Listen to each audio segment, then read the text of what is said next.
Mike Joyce says, why didn't John Studd work out in the late '80s after he left? Why don't you think he tried to join the NWA or somewhere else?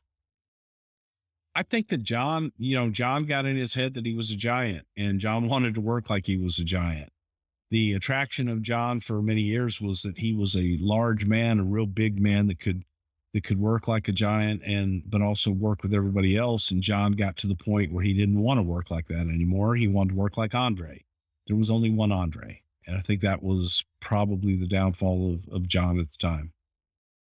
Tristan says, can you talk about how working and being away from your family on the road has impacted your relationships? And what did you do to make up for that time away when you're finally home?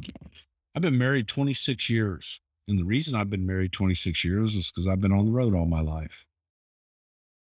I heard that from Rick that, when WCW went down, it was the first time he was home and it totally changed the whole dynamic. Everybody It had, does, man. You come home and fuck everything up at home. My kids are like going, who's this guy telling us what to do? right.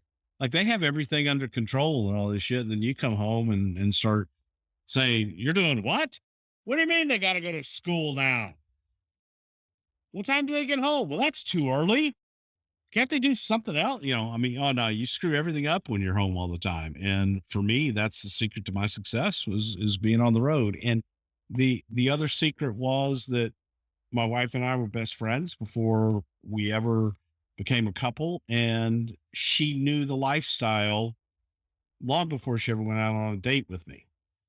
And there was just never any change in it. And when I was home for a while after being let go, that was one of those times where it's like, ooh, Yeah. yeah, wait a minute. Can't you find something else to do, man? Anybody? Just do something. Go away. A few more and then we'll wrap it up. I know I said that a minute ago. You said a few ago. JL Beam wants to know, been listening to the shows from the archives lately, and on an old hashtag love to know episode, you mentioned you were writing a book. This was before you returned to WWE. Whatever happened with that? And do you think we'll get it one day?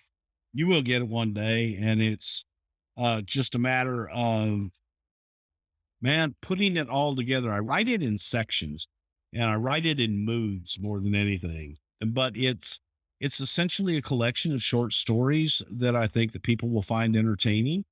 Some that have been told here on the podcast and others that I've never shared. But it's not a tell-all. It's not a whodunit or any dirt or anything like that. It's just a fun book of stories and life lessons that I've learned in my years in the business.